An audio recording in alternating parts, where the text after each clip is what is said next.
Olá, boa noite. Inicialmente eu gostaria de agradecer o convite de participar da 30ª Jornada de Gastroenterologia do Rio de Janeiro. É um grande prazer poder estar aqui. Infelizmente eu não pude estar efetivamente presente exatamente no momento desse seminário, exatamente porque eu tive um compromisso inadiável na mesma hora e dia do evento. Mas eu espero poder de longe poder contribuir aí com vocês. Eu também gostaria muito de agradecer a participação nas recomendações de ciência exócrina do pâncreas, capitaneada pelo Dr. José Galvão Alves. Foi um grande prazer poder participar, aprendi muito, espero ter podido contribuir também para esse projeto. Não tenho nenhum conflito de interesse e a minha participação aqui vai ser basicamente passar para vocês a participação da imagem na ciência exócrina do pâncreas. Então gostaria de iniciar definindo o seu ponto de vista de imagem, o que é importante para a gente, tá? A ciência exócrina pancreática é um processo de redução da atividade das enzimas pancreáticas no intestino para o nível abaixo do limiar necessário para manter uma digestão normal, tá? Com relação às causas e etiologias, eu tentei agrupar aqui em 3 grandes grupos, sob uma forma didática. Primeiro por diminuição de síntese desse suco pancreático, depois por diminuição da drenagem do suco pancreático e por fim pela diminuição do estímulo da secreção desse suco pancreático. Nos 2 primeiros a imagem participa efetivamente no diagnóstico, passa informação, entretanto na diminuição de estímulo a nossa participação é mais limitada. E eu vou utilizar aqui exatamente a figura das nossas recomendações de ciência exócrina pancreática para passar algumas informações anatômicas que são importantes para vocês entenderem um pouco mais sobre a imagem na ciência exócrina pancreática. Bom, o pâncreas é um órgão reto-peritoneal, ele se divide da esquerda para a direita em cauda, corpo, colo, cabeça e processo uncinado. Sob o ponto de vista de localização, a cauda é um pouco mais superior à esquerda, a cabeça é um pouco mais inferior, central e à direita. Tem um contorno irregular, esse contorno que é muito bem demonstrado pela nossa figura, com circunvoluções, tá? Exatamente pela característica anatômica desse tecido. Tem uma íntima relação à cauda com o baço e a cabeça com o arco duodenal, também muito intimamente relacionado a estruturas vasculares extremamente nobres, como os vasos mesentéricos, artéria e veia, e os vasos celíacos. A drenagem dela vai para um sistema canalicular, bastante amplo, que ele drena para um canal principal chamado canal ou ducto divirsum, ou ducto pancreático principal, que vai desaguar no arco duodenal, na segunda porção, ao nível da papila maior. E tem uma vascularização única. O que eu quero dizer com isso? A vascularização não é que é um vaso só, mas ela é arterial. E esse pâncreas se impregna homogeneamente quando a gente administra no meio de contraste venoso, diferente do fígado, por exemplo, que tem a impregnação arterial e venosa, e diferente do baço, que apesar de ter uma impregnação apenas arterial, é uma impregnação extremamente heterogênea. Na tomografia computadorizada, a primeira informação aqui é que a pâncreas ele tem uma densidade de partes moles. Então a TC, gente, ela não é um método exclusivamente de anatomia seccional, ele é um método tomodensitométrico. Então ela permite também a avaliação de densidade, que possibilita a gente diferenciar estruturas. Essa densidade aumenta muito quando eu administro no meio de contraste venoso, especialmente nas fases mais precoces. A aferição, eu meço o pâncreas sempre no eixo anteroposterior, entendo entre 2 e 3 centímetros, como espessura máxima. O ducto virsum habitualmente não é visto na TC, e as fases desse estudo dinâmico, ou seja, de quando eu vou adquirir imagem após a administração do meio de contraste, de uma forma global, são uma fase sem contraste, depois pós-contraste, fases arterial, pancreática, portal e tardia, não necessariamente havendo necessidade ou obrigatoriedade da gente fazer todas as fases. Na ressonância magnética, o pâncreas ele é avaliado não só o parênquima, como os ductos, então já tem uma vantagem em relação à tomografia computadorizada. Eu costumo dizer que o pâncreas tem a víscera de maior hipersinal na ponderação T1, tá? Comparado com o fígado, com o rim, tanto córtex como medula, como o baço, até mesmo com a parede das alças intestinais. Isso dá exatamente pelo suco pancreático, que ele é rico em enzima e ele aumenta o sinal na ponderação T1. Ele tem um sinal intermediário na ponderação T2, tá? As fases após contraste são similares ao que a gente observa na tomografia computadorizada. A ressonância é um belo método que diferencia tecido, muito melhor que a tomografia computadorizada. Tá? E na colangiopancreatografia por ressonância magnética, a gente consegue ver o ducto virsum, na grandíssima maioria das vezes, em toda a sua extensão e, obviamente, em aparelhos otimizados. Bom, vamos começar a falar agora sobre as etiologias. A principal delas, de ciência exócrina do pâncreas, é a pancreatite crônica. Eu vou iniciar com tomografia computadorizada, vamos falar sobre calcificação, sobre dilatação ductal, alteração de contorno do ducto, redução volumétrica do pâncreas e alguns outros achados.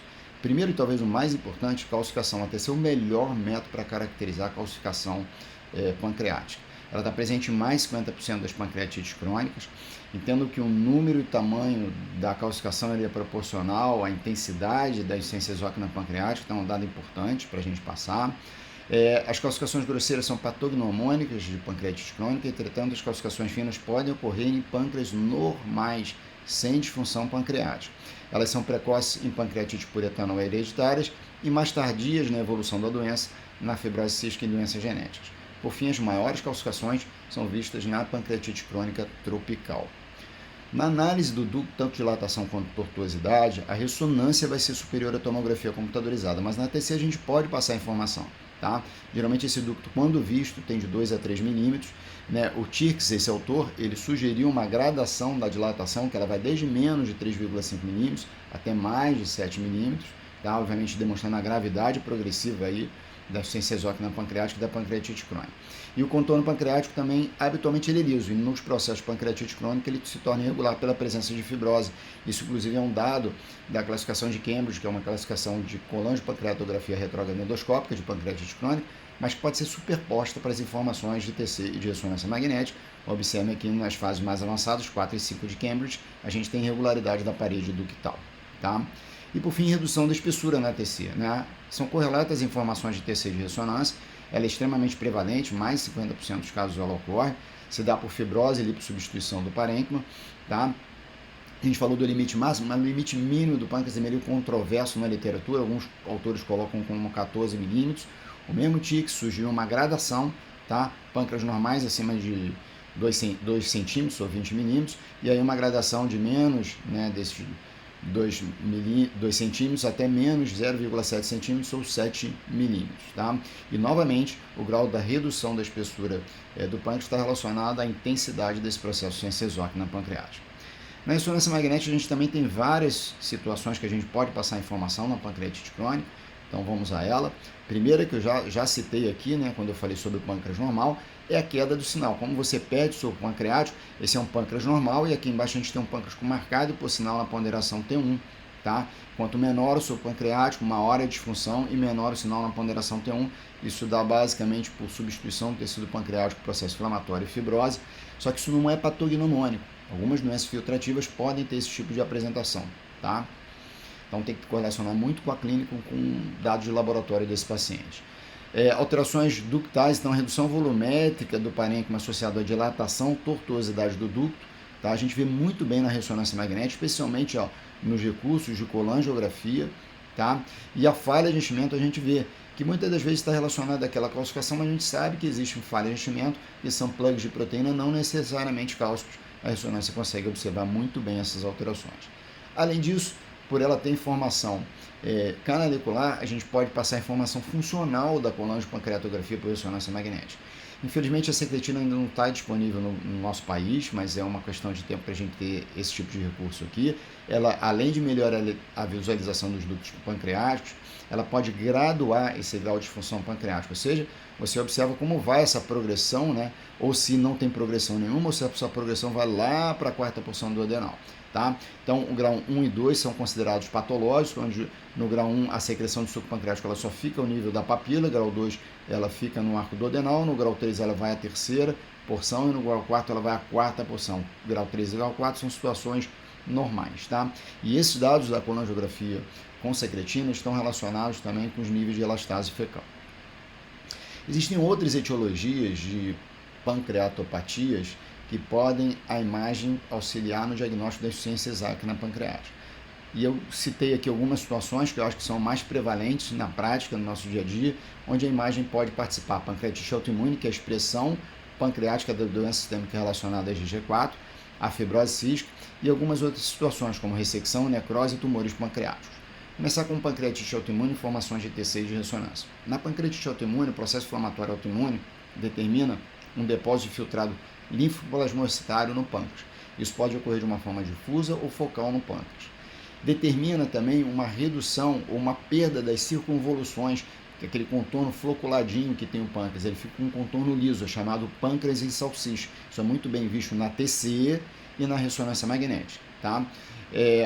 A gente pode ter um halo tardio de impregnação, exatamente porque o tecido fibrótico fica na periferia, a fibrose se impregna mais tardia pelo meio de contraste venoso. Tá? O ducto pancreático principal ele pode ficar inicialmente colabado, depois ele pode ter discretas ectasias, e em fase tardia, esse parênquima pancreático, principalmente pós-tratamento com corticóide, ele sofre uma grande atrofia. E você pode também ter nessa fase pós-tratamento disfunção pancreática exócrina. Então observe aqui uma fase ativa na ressonância magnética, né, de uma pancreatite, o pâncreas aumentado de tamanho, com perda da circunvolução, EGT em fase precoce. Observe que o tecido fibrótico não se impregna muito, ele começa a impregnar na fase subsequente, e na fase mais tardia ele impregna talvez até um pouco mais que o parênquima, tá? Esse paciente também tinha uma colangite autoimune, observe o espessamento da parede do hepatocolédrico com impregnação tardia pelo meio de contraste venoso, tá? E essa é aquela situação que eu falei para vocês, são um paciente com pancreatite autoimune e com colangite autoimune. Ele fez o tratamento corticóide, depois ele reduziu essa estenose que ele tinha na veia biliar, diminuiu a dilatação da veia biliar, mas o pâncreas reduziu bastante o tamanho, né? Esse paciente pode evoluir com disfunção pancreática exócrina e diabetes mellitus pós-tratamento. Na fibrose cística, o grande marcador da apresentação, tá, é a lipossubstituição. Tá? Essa insuficiência exócrina pancreática ela ocorre relativamente prevalente, ela ocorre até 85% dos pacientes, geralmente em torno de 17, 18 anos, os pacientes começam a manifestar sinais de disfunção exócrina pancreática. Calcificações e cistos podem ocorrer, os cistos são um pouco mais frequentes que as calcificações, e a colangiopancreatografia com ressonância magnética funcional com secretina, ela é um dos marcadores, né, da disfunção exócrina pancreática no contexto da fibrose cística. Então observe esse paciente com uma grande lipossubstituição na cabeça e na cauda. O sinal da cauda e da cabeça é similar ao da gordura retroperitoneal, da gordura do subcutâneo, sinal bem branco, bem hiperitenso na ponderação T1 e T2. Tá? Aqui a apresentação menos frequente da fibrose cística, com múltiplas formações císticas, ocupando desde a cauda até a cabeça pancreática. Tá? E o último grupo, né, que a imagem participa são situações de ressecção, necrose e tumores pancreáticos, que podem gerar disfunção do pâncreas. Então vamos lá, o pâncreas ele trabalha com uma grande reserva funcional. Então você, para ter disfunção exócrina, você tem que ter a destruição ou a perda de 4/5 do tecido pancreático. Alguns tumores obstrutivos eles podem promover a insuficiência exócrina pancreática, porque eles não permitem que esse suco pancreático pela obstrução chegue no duodeno, e eles levam ao longo do tempo uma pancreatopatia obstrutiva, então eles diminuem a síntese também. Os tumores de ocupação ductal, como os tumores produtores de mucina, o IPMN, eles também determinam a dificuldade da chegada do suco pancreático no duodeno e podem promover insuficiência exócrina pancreática. Necroses extensas, que você atinge mais de 4/5 do pâncreas, pós-pancreatites agudas graves, Baltazar-E, né, também podem determinar a disfunção pancreática. E nas pós-manipulação, em algumas outras situações, principalmente na duodenopancreatectomia, na cirurgia de Whipple, com derivações pancreatodigestiva, biliodigestiva, gastroentérica, existem alguns mecanismos que somados determinam a insuficiência exócrina pancreática. Como você retira o duodeno, você perde neurônios que ativam a secreção do suco pancreático. Esse suco pancreático ele passa a cair numa parte do intestino mais ácida, então a ativação dele é comprometida. E você tem nessa situação de modificação do tecido de tubo digestivo e pâncreas, né, uma sincronia das secreções biliar, pancreática e da chegada do alimento, comprometendo a função. Então, vou mostrar para vocês um tumor de cabeça de pâncreas com atrofia marcante do pâncreas. Então, aqui o suco pancreático não chega do duodeno e eu faço uma difusão desse pâncreas pela atrofia que ele apresenta. Um IPMN de misto, né, tanto de ducto principal quanto secundário, uma marcante atrofia do parênquima e o ducto aqui totalmente ocupado por mucina, o suco pancreático não consegue também chegar no duodeno. E por fim, esse paciente, né, com uma ampla necrose do tecido pancreático, era uma ward-off necrose, uma necrose compartimentalizada, 6 meses após a pancreatite dele, né, desenvolveu tanto insuficiência exócrina quanto endócrina do pâncreas. Bom, para onde a gente vai evoluir sob o ponto de vista da imagem? Então, acho que a gente pode e deve e vai melhorar a colangiopancreatografia por ressonância magnética com secretina, especialmente a gente vai passar o volume desse líquido jogado no duodeno. A quantificação daquela queda de sinal na ponderação T1, existe uma técnica nova chamada relaxometria por ressonância, ela é bastante promissora para esse fim. Ainda na ressonância, difusão e elastografia, né, tem demonstrado melhoras aí na quantificação, caracterização de fibrose, que ocorre nesses processos, né, de disfunção pancreática mais crônicos. Tá? Estudos perfusionais, tanto por TC quanto ressonância, também estão evoluindo bastante, e alguns dados mais novos, né, como a radiômica, que vem ser toda a informação adquirida, não só de imagem, né, mas de ocupação de pixel, que é a menor unidade formadora da imagem, tá? E de inteligência artificial que passa a fazer todas essas funções de aferição, de quantificação automáticas, que minimizem o erro humano, tá? Certamente vão ser de auxílio para avaliar a insuficiência exócrina pancreática. Queria que vocês levassem para casa que a insuficiência exócrina do pâncreas é uma entidade subestimada, porém também subestudada e subcompreendida. A nossa proposta aqui é estudar um pouco mais essa entidade, conhecer um pouco ela melhor. Bom, a imagem participa na insuficiência exócrina pancreática no auxílio do diagnóstico, na quantificação da insuficiência como um coadjuvante do tratamento em algumas situações. As causas da insuficiência exócrina pancreática, não necessariamente todas elas, a gente participa sob o ponto de vista de oferecer informação. Então a imagem participa muito na diminuição de síntese e drenagem do suco pancreático. A pancreatite crônica é a principal etiologia de insuficiência exócrina pancreática, a TC superior no diagnóstico das calcificações. A colangiopancreatografia por ressonância magnética ela é superior na informação ductal e estudos funcionais, tá? E nos demais achados elas são bastante similares.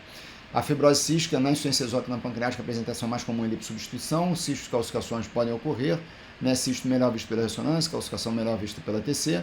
Ressecção, necrose e tumores pancreáticos podem determinar a insuficiência exócrina por diferentes motivos, seja pela perda absoluta e relativa de tecido pancreático, obstrução desse suco pancreático, a chegar ao duodeno, e alteração e distúrbio na fisiologia normal do pâncreas para secretar esse suco pancreático. E por fim, talvez o dado mais importante, a avaliação da insuficiência exócrina pancreática pode e deve ser avaliada de forma multidisciplinar. Na verdade, é a proposta que a gente está aqui nesse evento e a proposta também que a gente fez na recomendação de insuficiência exócrina pancreática.